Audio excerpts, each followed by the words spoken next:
As a child, Jennifer had always been afraid of the dark, but as she grew up, she learned to conquer her fear. But there was something else that she always found unsettling: her reflection in the mirror. She used to think that monsters were lurking behind the glass, waiting to drag her into another world. But as she grew older, she learned just to ignore those childish fears and accept that her reflections were just a reflection. However, unlike her fear of the dark, this irritation of fear of mirrors did not completely go away. No matter how hard she tried to ignore it, every time Jennifer looked at herself in the mirror, she felt a strange sense of unease. There was something off about her reflection, something that she couldn't quite put her finger on. One day many years later, as Jennifer was getting ready for bed, she caught a glimpse of her reflection in the bathroom mirror. She stared into her own eyes, and that's when she noticed it. Her reflection's eyes were bright blue. Jennifer blinked, thinking it was just a trick of the light. However, every time she looked into the glass, the blue-eyed reflection would appear for just a moment and then disappeared, showing her real dark brown eyes, and the blue-eyed reflection started appearing more frequently until it remained every time she looked at herself.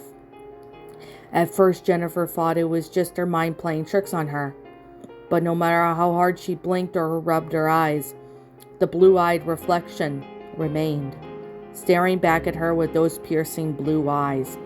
Jennifer couldn't hear her gaze away from the mirror. She felt as if she was being hypnotized, drawn to her own reflection's gaze, and then something strange started to happen. Her reflection's lips moved, but Jennifer could not hear any sound.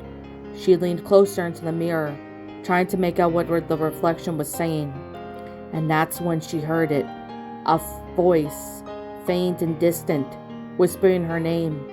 Jennifer stumbled back, feeling like she's been punched in the gut. She couldn't believe what she was seeing. Her reflection was talking to her, and it wasn't just a hallucination or a dream. It was real. Jennifer knew that she had to get out of there. She turned away from the mirror and ran out of the bathroom, her heart pounding in her chest. She didn't sleep that night. Instead, she lay in bed, staring up at the ceiling, trying to make sense of what just happened. The next day, Jennifer avoided the bathroom at all costs. She didn't want to risk seeing her reflection again. But that didn't stop her from feeling like she was being watched. Every time she passed a mirror or window, she felt that someone was staring back at her. Days turned to weeks, and Jennifer's fears only grew. She couldn't escape that feeling that a reflection was alive, and somehow that it was watching her every move. Then one night, as Jennifer was brushing her teeth, she caught a glimpse of her reflection in the mirror. But this time, it was different. Her reflection wasn't just staring back at her with those bright blue eyes. It was smiling. Unlike Jennifer, she screamed and stumbled back, knocking over her toothbrush holder. As she scrambled to pick up the scattered toothbrushes and tubes of toothpaste, she heard a faint voice whispering in her ear, "Come back and play, Jennifer. Come back and play."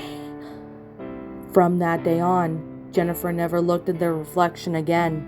She covered all the mirrors in her house with her blankets and sheets, and she even avoided walking past store windows. She knew that her reflection was just waiting for her, biding its time until it could lure her back in the grasp. And sometimes, when Jennifer was lying in bed at night, she could hear that voice calling out to her, "Come back and play, Jennifer. Come back and play."